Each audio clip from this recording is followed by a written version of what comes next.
Hello everyone, আমি বিতিশা রান্নাঘরে সবাইকে স্বাগত জানাচ্ছি। আজ যে রেসিপি শেয়ার করব সেটি হলো ভুটকচু চুই ডাঁটা দিয়ে ট্যাংরা মাছের ঝোল, যেটি গরম গরম ভাতের সাথে পরিবেশন করতে হবে।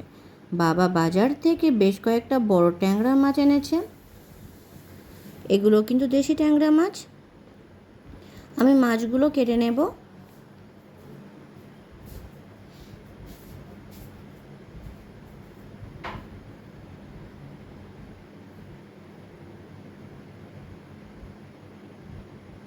মাছগুলো সব কাটা হয়ে গেছে। মাছগুলো ভালোভাবে ধুয়ে নেব।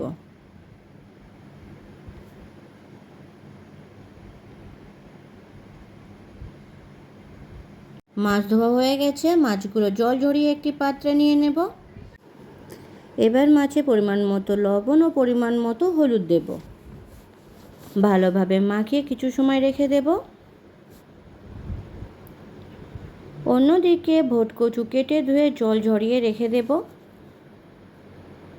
চুই ডাঁটা কেটে ধুয়ে নেব।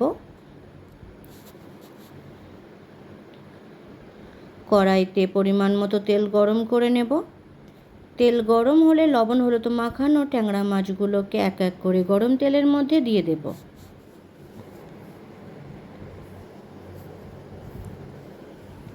ভালোভাবে দুই পিঠ ভেজে নেব। দুই পিঠ ভালোভাবে ভাজা হয়েছে। ভাজা মাছগুলোকে এক এক করে তুলে নেব।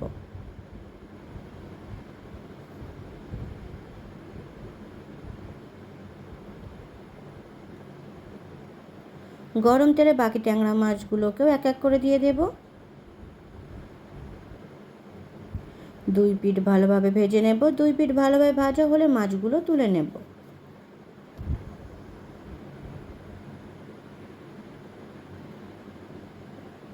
মাছ ভাজার তেলে দিয়ে দেব 5 ফোড়ন ও শুকনো লঙ্কা ফোড়ন। ফোড়ন ভাজা হয়ে গেলে দেব কেটে ধুয়ে জল ঝরিয়ে রাখা ভুটকচু। কিছু সময় ভেজে নেব।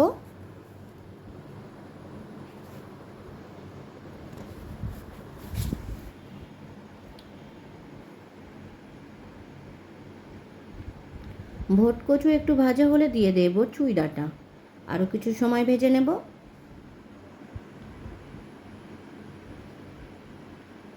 3-4 মিনিট ভাজার পর দিয়ে দেব পেঁয়াজ কুচি আর 5-6টা চেরা কাঁচা লঙ্কা। পেঁয়াজ কাঁচা লঙ্কা ভেজে নেব।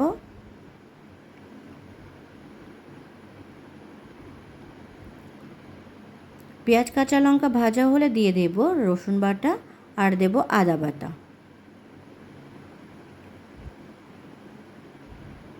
ভালোভাবে কিছু সময় কষে নেব।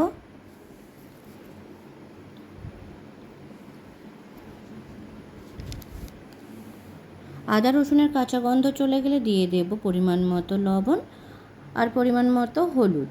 লবণ হলুদ ভালোভাবে মাখিয়ে নেব। 2-3 মিনিট ভেজে নেওয়ার পর দিয়ে দেব পরিমাণ মতো গরম জল। ঝোল নেড়ে চেড়ে নেব। দিয়ে দেব জিরে গুঁড়ো, ধনে গুঁড়ো, মরিচ গুঁড়ো। গুঁড়ো মশলা ঝোলের সাথে মিশিয়ে নিয়ে সিদ্ধ হওয়ার জন্য ঢাকা দিয়ে দেব। 10 মিনিট ভালোভাবে ঝোল ফোটার পর ঢাকনা খুলে নেব। ঝোল নেড়ে চেড়ে নেব। দিয়ে দেব ভেজে রাখা ট্যাংরা মাছ। মাছ ঝোলের সাথে মিশিয়ে নিয়ে আরও কিছু সময় ফুটিয়ে নেব।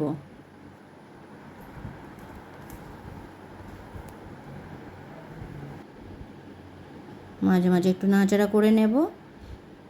দেখে নেব কচু সিদ্ধ হয়েছে কি না। কচু সিদ্ধ হয়ে গেছে। তৈরি হয়ে গেছে ভুটকচু চুই ডাঁটা দিয়ে ট্যাংরা মাছের ঝোল। ভিডিওটি কেমন হয়েছে অবশ্যই কমেন্ট করে জানাবেন। আর ভিডিওটি যদি আপনাদের ভালো লাগে তাহলে আমার চ্যানেলটি সাবস্ক্রাইব করতে একদম ভুলবেন না। ধন্যবাদ।